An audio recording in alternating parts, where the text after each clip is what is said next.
Hello everyone. So I showed you in my previous video how to create a multi-column table of contents, and it works really nicely. But when you are working with table of contents, you would notice that when you have a lot of items, you will have to figure out a way to make sure the table of content items don't go beyond the page. And of course, multi-column option is nice. It is great. It works. But there is also one more thing that you can do, and that is basically the space between these individual items.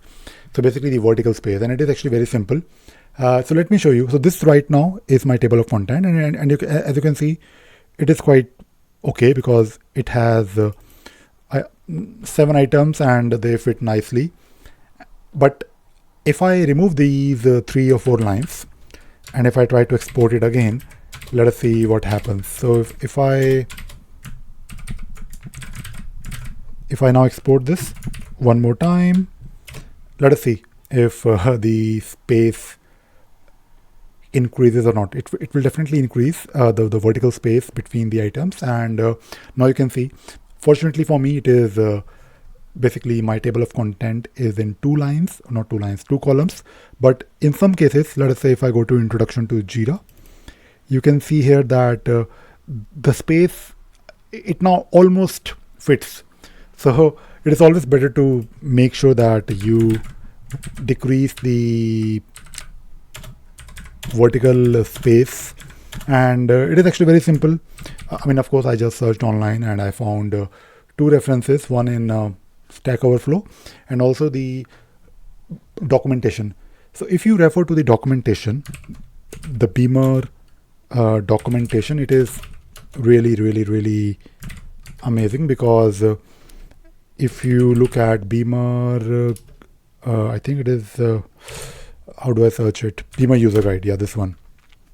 So if you look at a Beamer guide or user guide, you will actually find these things in detail. And I think I've shared links in one of my previous videos. And I highly recommend you to take a look at the guide as well. But usually when you are searching or when you're trying to figure out something, and if you search online, you would find some information on Stack Overflow. So learning Beamer will take time, but once you learn these things, you can actually make the almost perfect presentation.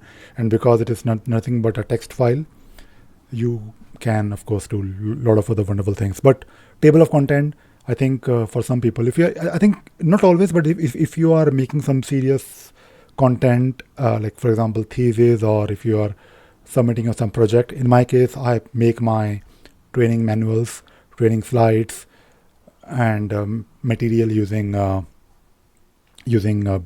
Beamer or Beamer. I need these things, and it is really helpful.